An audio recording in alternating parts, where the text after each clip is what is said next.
Hello student, नमस्कार। आप अच्छे होंगे। मैं भी अच्छा हूँ। आशा करता हूँ आपकी पढ़ाई अच्छी चल रही होगी। आज मैं आपके लिए लाया हूँ कक्षा 10वीं विषय गणित का अध्याय 6 त्रिभुज। इस अध्याय के अंतर्गत हम त्रिभुज के समरूपता के गुण को पढ़ने वाले हैं।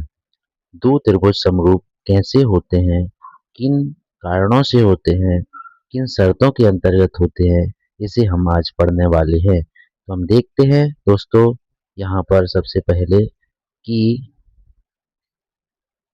ध्यानपूर्वक देखना चाहेंगे। सबसे पहले हम यहाँ त्रिभुज तीन भुजाओं से बंद आकृति होती है, जिसमें दो भुजाओं का लंबाई का योग तीसरी भुजा से अधिक होना चाहिए। त्रिभुज में तीन कोण तीन भुजाएं होती हैं।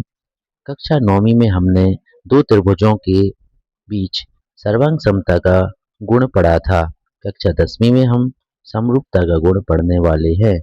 तो दोस्तों, देखते हैं आगे कि यहाँ हम सर्वांग समता को समझने के लिए समरूपता को समझने के लिए देख रहे हैं कि दो त्रिभुज बने हुए हैं। एक बड़ा है, एक छोटा है। जो बड़ा और छोटा यानी साइज में छोटे बड़े हो सकते हैं, लेकिन इनके रूप समान होने चाहिए, तो ये समरूप होंगे।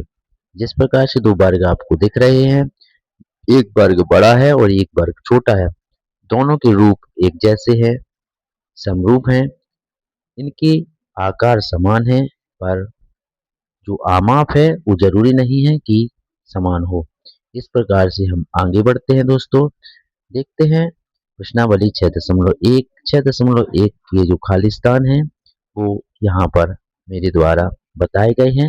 सभी वृत्त समरूप होते हैं, सभी वर्ग समरूप होते हैं, सभी त्रिभुज सभी समबाहु त्रिभुज समरूप होते हैं, और भुजाओं की समान संख्या वाले दो बहुभुज समरूप होते हैं यदि उनके संगत कोण बराबर हों और संगत कोण समानुपाती हों।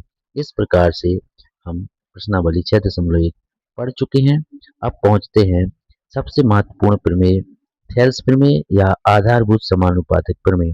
इसका कथन बच्चों जरूर याद करना है, क्योंकि परीक्षा में पूछा जाता है। यदि किसी त्रिभुज की एक भुजा के समांतर अन्य दो भुजाओं को भिन्न बिंदुओं पर प्रतिच्छेद करने के लिए एक रेखा खींची जाए, तो ये अन्य दो भुजाएं एक ही अनुपात में विभाजित होती हैं। यह थेल्स प्रमेय का कथन कहो, चाहे आधारभूत समानुपातिक प्रमेय का कथन कहो। अब बढ़ते हैं थेल्स प्रमेय का सत्यापन। ये दिखाया गया है और आप इससे आप लिख सकते हैं। थेल्स प्रमेय का सत्यापन बड़े आसानी से किया गया है।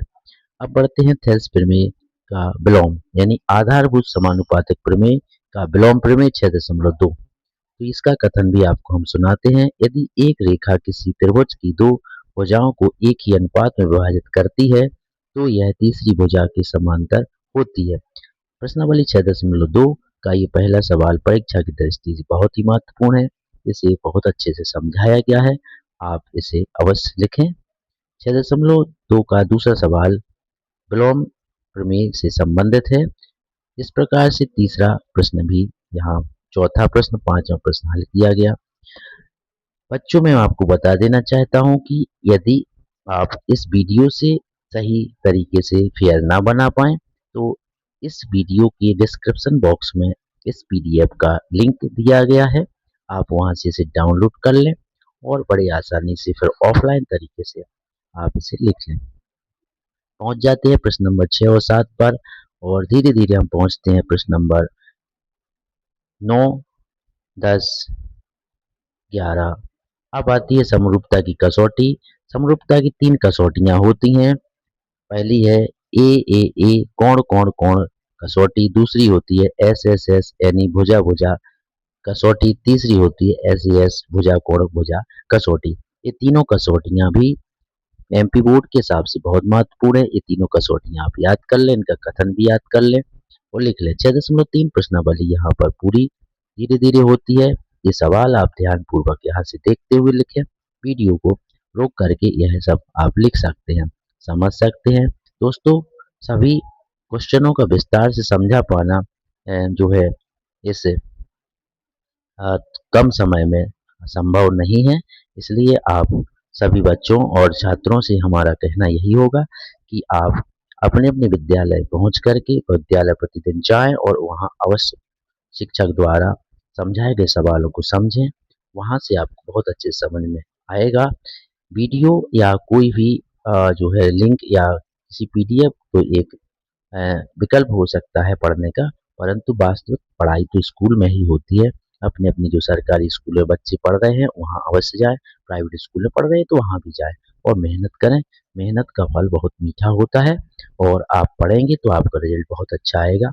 इन्हीं शुभकामनाओं के साथ मैं आपको देता हूँ बहुत-बहुत धन्यवाद। यदि आप इस चैनल पर नए हों तो बच्चों इसको लाइक, सब्सक्राइब अवश्य करें क्योंकि पार्ट 7 का वीडियो रिसेंट बन करके इस साइट पे डलने वाला है, तो आपको आसानी से प्राप्त हो जाएगा। धन्यवाद बच्चों, जय हिंद, जय भारत।